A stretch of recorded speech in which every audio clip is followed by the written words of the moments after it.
Assalamualaikum warahmatullahi wabarakatuh. Perkenalkan, nama saya Rati Agni Aprilia dengan NIM 2307126157 dari Prodi S1 Teknik Kimia kelas C. Pada kesempatan kali ini, saya akan memenuhi tugas mata kuliah Pendidikan Pancasila dengan dosen pengampu Bapak Nurdiansyah MPD. Berikut pemaparan materinya. Kita ketahui bahwa Pancasila itu merupakan dasar ideologi negara bagi Indonesia. Nah, bagi bangsa Indonesia pula, Pancasila itu merupakan makna yang sangat penting dan mendalam, yang dimana dia memiliki fungsi sebagai panduan dalam pembentukan nilai-nilai dan norma-norma yang mendasari kehidupan berbangsa dan bernegara.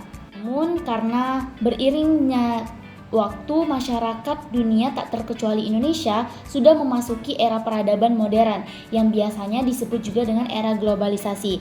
Nah, globalisasi itu merupakan era di mana terbukanya kehidupan manusia dan perubahan bangsa di seluruh dunia yang saling ketergantungan. Sehingga dengan hal-hal seperti itu terjadilah namanya ancaman eksistensi Pancasila di era globalisasi, yang dimana terdapatlah berbagai tantangan-tantangan pada penerapan nilai-nilai Pancasila.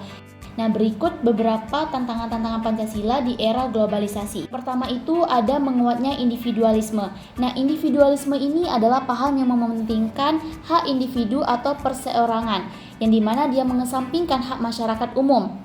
Sehingga pada era globalisasi, paham-paham terkait individualisme semakin meningkat. Contohnya itu seperti di zaman sekarang melakukan sebuah kegiatan baik itu seperti bekerja, berbelanja, bersekolah sudah marak dilakukan secara virtual tanpa interaksi manusia secara fisik. Nah, kondisi semacam ini yang memperkuat paham individualisme, sehingga paham tersebut dapat melunturkan nilai-nilai Pancasila menganut keyakinan bahwa manusia itu adalah sebagai makhluk sosial. Yang kedua adalah maraknya kosmopolitanisme. Kosmopolitanisme adalah paham yang menganggap bahwa seluruh manusia merupakan anggota dari komunitas global, yang dimana paham ini memberi dampak positif untuk menekan diskriminasi. Nah, kosmopolitanisme ini menyebabkan masyarakat ingin identitas mereka itu sebagai warga negara atau bangsa itu dihilangkan. Sementara hal tersebut itu akan beresiko yang namanya menimbulkan masalah keamanan dan masalah sosial lainnya. Kemudian yang ketiga adalah meningkatnya fundamentalisme pasar. Nah, fundamentalisme pasar adalah gagasan bahwa mekanisme pasar yaitu transaksi jual beli bukan hanya untuk memenuhi kebutuhan saja.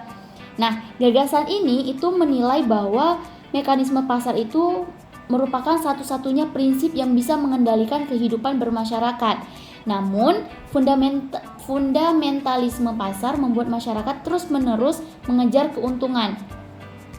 Karena demi mengejar keuntungan tersebut, penganut fundamentalisme pasar akan melakukan apapun termasuk merebut hak orang lain. Nah, hal tersebut merupakan ancaman Pancasila di masa era globalisasi. Kemudian ada meningkatnya dominasi sistem hukum modern.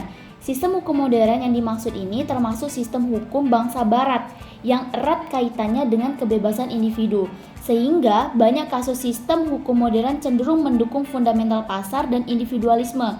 Jika terus-menerus dibiarkan, maka kesenjangan ekonomi dan sosial itu akan semakin meningkat.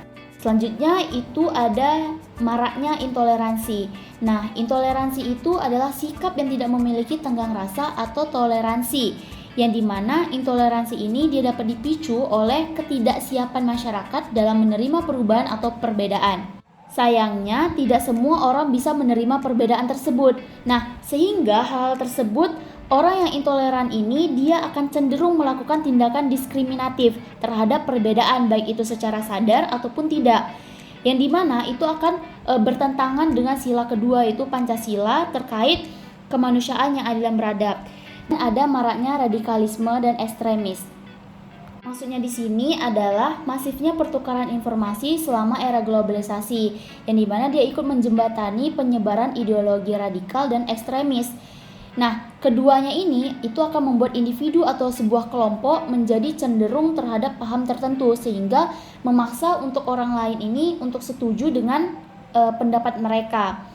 Nah, hal tersebut itu akan bertentangan dengan sila kedua, yaitu tentang kemanusiaan yang adil dan beradab. Nah, selanjutnya ada ancaman eksistensi Pancasila di era globalisasi, yaitu mengabaikan Pancasila sebagai objek ilmu pengetahuan. Nah, kita tahu tadi bahwa Pancasila merupakan ideologi yang mempersatukan seluruh bangsa Indonesia. Nah, Pancasila juga itu bisa dijadikan sebagai objek ilmu pengetahuan di dunia pendidikan Indonesia. Di era globalisasi itu ada banyak sekali objek ilmu pengetahuan lain yang dinilai lebih penting untuk dipelajari daripada Pancasila. Sehingga dengan hal seperti itu, banyaklah institusi pendidikan yang cenderung mengabaikan Pancasila sebagai objek ilmu pengetahuan. Nah, jika hal ini terus terjadi, maka nilai-nilai Pancasila itu akan semakin terkikis di kalangan para pelajar. Nah, selanjutnya itu adalah kemiskinan. Nah, jadi ancaman eksistensi Pancasila di masa era globalisasi ini terjadi yang namanya kemiskinan, yang dimana era globalisasi terlebih di iklim pasar bebas. Jadi orang itu bebas memperkaya diri sesuai kemampuan mereka. Jadi orang-orang yang punya privilege maka punya peluang besar dalam upaya mensejahterakan dirinya. Sementara untuk kalangan menengah bahkan ke bawah itu tidak punya privilege, bahkan